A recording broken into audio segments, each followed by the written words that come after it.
Hello everyone, welcome to today's update. Before we dive in, please take a moment to subscribe to the channel and give this video a thumbs up. Now, let's get into the latest headlines. With two former All-Pros. Likely on the move, should the Packers consider making a move? In recent days, speculation has been swirling around the possibility of the Green Bay Packers pursuing two former All-Pro players, edge rusher Myles Garrett and wide receiver Kupp. Both players appear to be nearing the end of their current stints with their respective teams, and the Packers have emerged as potential suitors for both.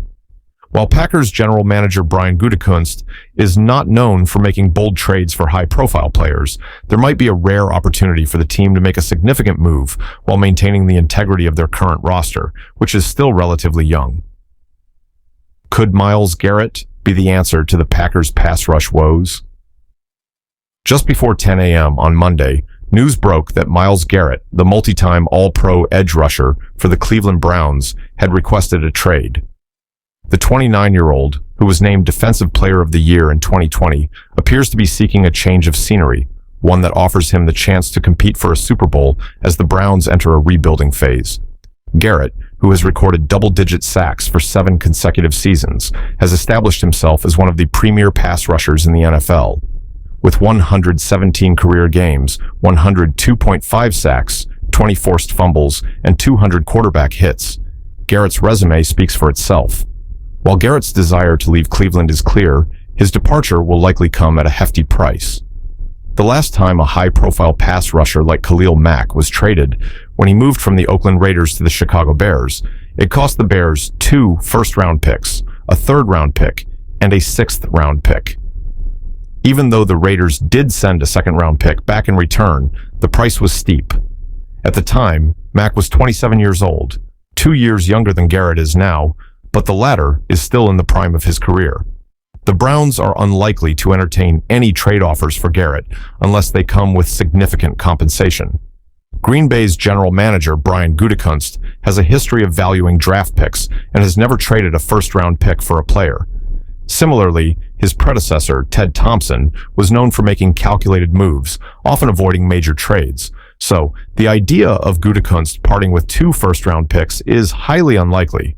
Garrett would undoubtedly transform the Packers' defense and fix the team's long-standing pass rush problems.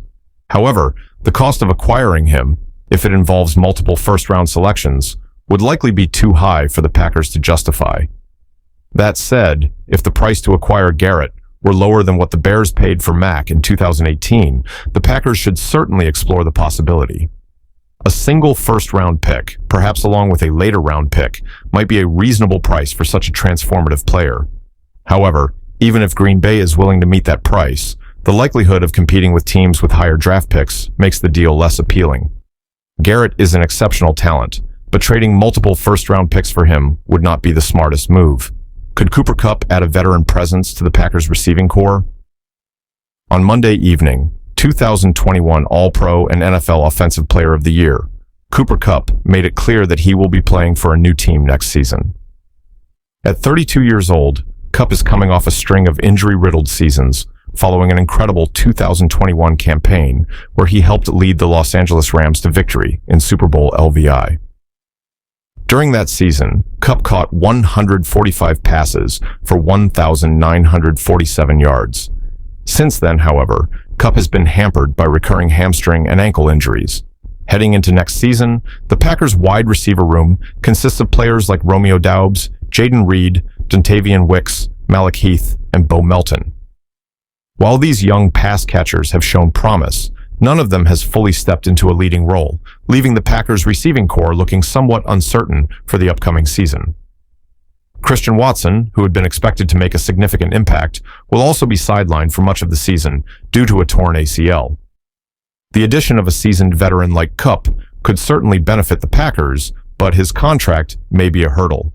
Kupp is set to earn $20 million in 2025 and $19.85 million in 2026, quite a hefty price for a player who has struggled to stay healthy in recent seasons.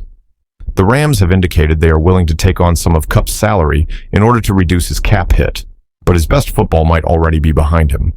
The Packers could certainly consider reaching out to the Rams with a day 3 draft pick offer for Kupp. However, anything more than that would likely not be a wise investment, especially given Kupp.